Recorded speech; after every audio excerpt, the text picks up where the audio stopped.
Iblis Saud. Selanjutnya, anak iblis yang paling sukses dalam tugasnya yaitu Saud. Siapa iblis Saud itu? Bagaimana tugasnya yang begitu sukses menggoda manusia? Karena banyak sekali manusia yang gak luput dari godaannya meskipun kecil. Jadi seperti apakah dia? Seperti apa bentuknya? Dan bagaimana cara menghindarinya? Saud adalah anak iblis yang ketujuh.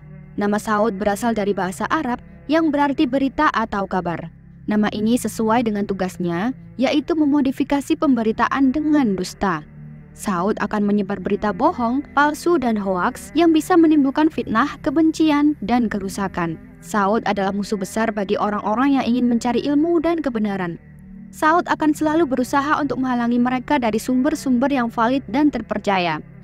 Saud juga akan membuat manusia mudah terpengaruh oleh berita-berita yang tidak jelas asal-usul kebenarannya, serta mengabaikan fakta dan logika. Untuk bentuk Saud sendiri tidak diketahui secara pasti, karena setiap iblis bisa berubah-ubah bentuk sesuai dengan keinginannya. Namun ada beberapa gambaran tentang Saud dalam bentuk yang sering ditemui, yaitu bentuknya seperti seekor ular yang melambangkan tipu muslihat, kebohongan, dan racun. Saud juga bisa berwujud sebagai angin, debu, atau asap yang bisa meniupkan berita-berita palsu ke telinga manusia. Jadi bagaimana cara menghindari godaan Saud? Ada beberapa hal yang bisa kita lakukan, antara lain membaca basmalah dan doa-doa perlindungan sebelum dan sesudah membaca atau mendengar berita, serta mengucapkan istighfar jika terlanjur terpengaruh oleh berita palsu. Menjaga kesehatan dan kebersihan telinga, serta mengatur pola mendengar yang sehat dan halal. Membiasakan diri untuk mengecek dan memverifikasi kebenaran berita dari sumber-sumber yang kredibel, serta tidak mudah percaya dan menyebarkan berita tanpa bukti dan klarifikasi. Meningkatkan kritis dan cerdas dalam berpikir, serta mengingat bahwa Allah Maha Melihat dan Maha Mendengar segala sesuatu.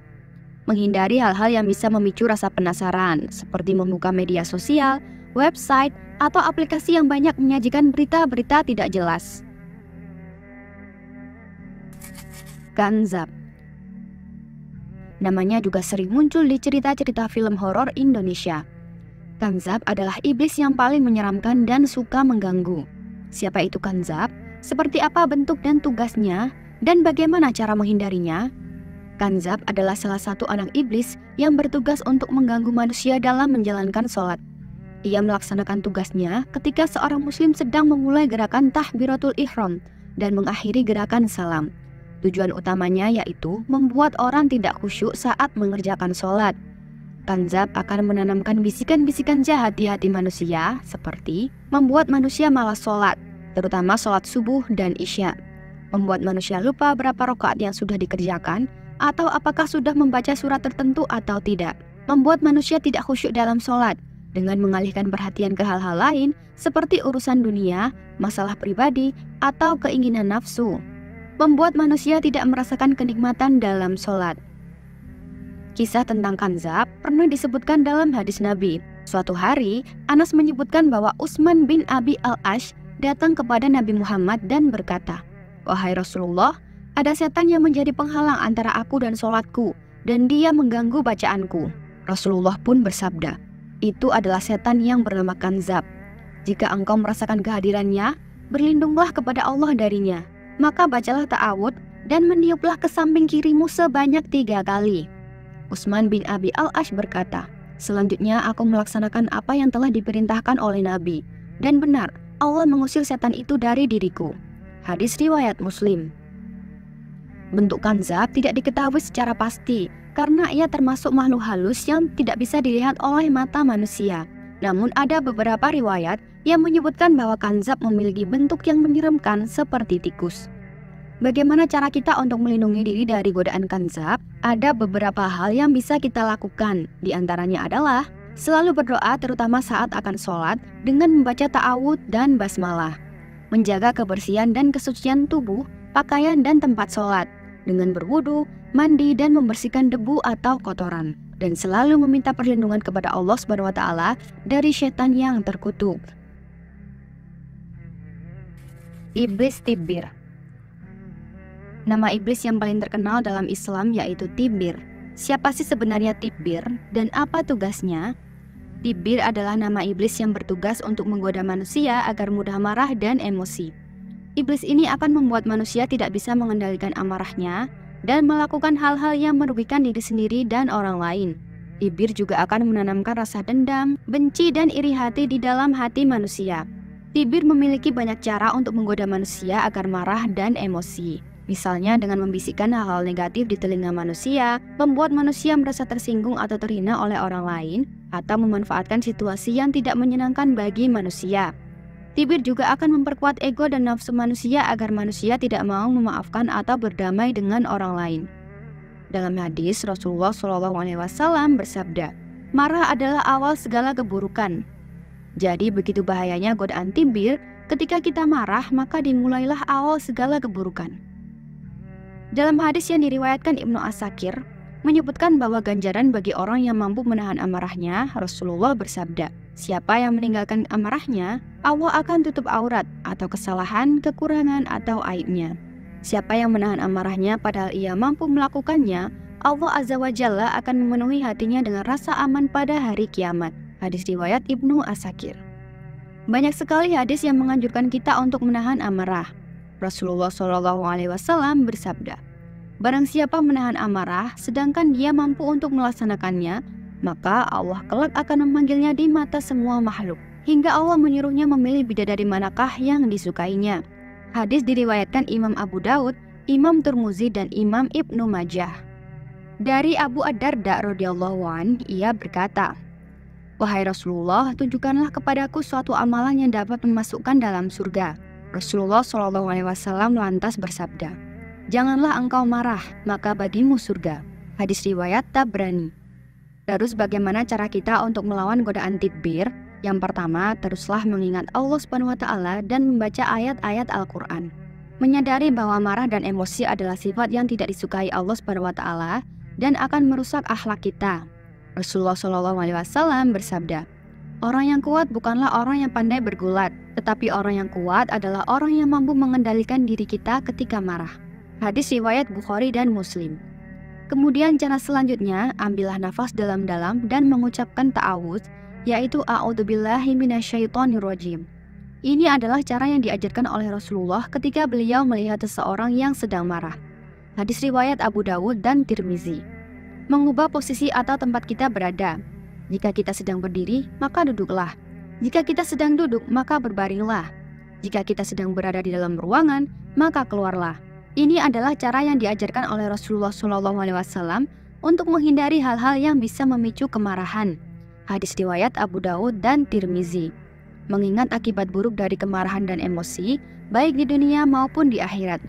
Kemarahan dan emosi bisa membuat kita kehilangan akal sehat, mengucapkan atau melakukan hal-hal yang tidak pantas, menyakiti diri sendiri atau orang lain, atau bahkan menyebabkan dosa dan siksa. Sebaliknya, jika kita bisa bersabar dan menahan amarah, maka Allah SWT akan memberikan kita pahala dan kebaikan. Rasulullah SAW bersabda, "Tidaklah seorang hamba yang dianiaya, kemudian ia bersabar, melainkan Allah akan menambahkan kehormatan baginya." Hadis riwayat Muslim. Dan juga ada tips lagi untuk mengatasi amarah yang dianjurkan Rasulullah dalam hadis. Rasulullah bersabda, "Sesungguhnya amarah itu dari setan dan setan diciptakan dari api. Api akan padam dengan air. Apabila salah seorang dari kalian marah, hendaklah berwudu." Hadis riwayat Ahmad. Iblis Al-Harits. Siapa sebenarnya Al-Harits dan apa perannya dalam sejarah Islam? Yuk kita ulas bersama-sama. Al-Harits adalah Azazil. Dia adalah rajanya para iblis serta bapak dari segala iblis. Al-Harits berasal dari bahasa Ibrani, sedangkan nama Azazil berasal dari bahasa Suryani.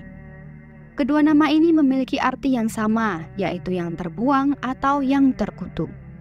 Al-Harits dulunya adalah pemimpin dan teladan bagi para malaikat di langit dunia. Ia adalah makhluk yang sangat dekat dengan Allah SWT dan ahli ibadah. Ia mengabdi dan beribadah kepada Allah SWT selama ratusan ribu tahun. Tidak ada sejengkal pun tempat di bumi yang tidak menjadi saksi sujudnya. Namun ketika Allah SWT menciptakan Adam dan memerintahkan para malaikat untuk bersujud kepadanya, Al-Harits menolak dan menyombongkan diri. Ia merasa lebih baik dari Adam alaihissalam karena ia diciptakan dari api, sedangkan Adam diciptakan dari tanah. Karena keangkuhan dan kesombongannya itulah, Allah Subhanahu wa Ta'ala mengusirnya dari surga dan mengutuknya menjadi iblis. Sejak saat itu, Al-Harits menjadi musuh bebuyutan manusia. Ia bersumpah akan menyesatkan dan menjerumuskan manusia ke dalam neraka. Ia mempunyai banyak anak dan pengikut yang disebut syaiton. Mereka berusaha menggoda manusia dengan berbagai cara, seperti membisikkan hal-hal negatif, menimbulkan keraguan, menanamkan hawa nafsu, dan lain-lain. Bagaimana cara kita untuk melawan godaan Al-Harits dan bala tentaranya? Ada beberapa hal yang bisa kita lakukan, antara lain mengingat Allah Subhanahu wa Ta'ala, membaca ta'awuz dan basmalah, serta membaca doa-doa perlindungan lainnya, membaca ayat kursi, membaca Quran surat An-Nas, membaca Quran surat Al-Falaq, dan membaca Quran surat Al-Baqarah. Menjauhi hal-hal yang bisa mendatangkan syaiton, seperti kemaksiatan, kemungkaran, kemarahan, kesombongan, dan lain-lain. Wallahu a'lam bishawab. Sejatinya masih banyak lagi nama iblis dan tugasnya yang membawa misi besar penyesatan manusia. Menurut sebuah riwayat, setiap hari iblis mampu melahirkan anak dengan jumlah besar sesuka dia. Setiap prajurit iblis pun berhasil menyesatkan manusia. Dijanjikan oleh iblis akan menerima mahkota yang tinggi, sebagaimana disebutkan dalam hadis riwayat Ibnu Hibban, Al-Hakim, dan At-Tabrani dari hadisnya Abi Musa Al-Asy'ari berupa hadis marfu. Iblis dan para prajuritnya sadar bahwa vonis kutukan Allah tak pernah dicabut kembali, sehingga dapat bergerilya dari generasi ke generasi dengan misi menjerumuskan manusia. Jadi kita harus menjaga diri dengan memperbanyak zikir, ibadah, sholat, dan rajin membaca Al-Quran, bersedekah, menebar kedamaian, dan segala perbuatan baik yang membentengi diri dari bisikan iblis. Demikianlah penjelasan saya tentang nama dan jenis iblis dalam Islam beserta tugas-tugasnya. Semoga bermanfaat dan menambah wawasan kita tentang musuh kita yang sebenarnya. Jangan lupa untuk selalu berlindung kepada Allah Subhanahu wa Ta'ala dari godaan-godaan iblis dan syaitan. Rasulullah SAW bersabda, barang siapa yang membaca 2 ayat terakhir dari surat Al-Baqarah pada malam hari, niscaya ia akan mendapatkan kecukupan. Hadis riwayat Bukhari dan Muslim. Yang baik datangnya dari Allah, dan mohon maaf bila kurang atau keliru itu datanya dari saya pribadi selaku manusia biasa. Sekian dari saya, terima kasih sudah menonton. Semoga teman-teman doyan cerita selalu dilimpahkan rezekinya dan tuliskan hajat kalian di kolom komentar. Semoga apa yang kalian inginkan segera terwujud dan diijabahi oleh Allah Subhanahu wa Ta'ala. Sampai jumpa di video dan cerita seru selanjutnya. Wassalamualaikum warahmatullahi wabarakatuh.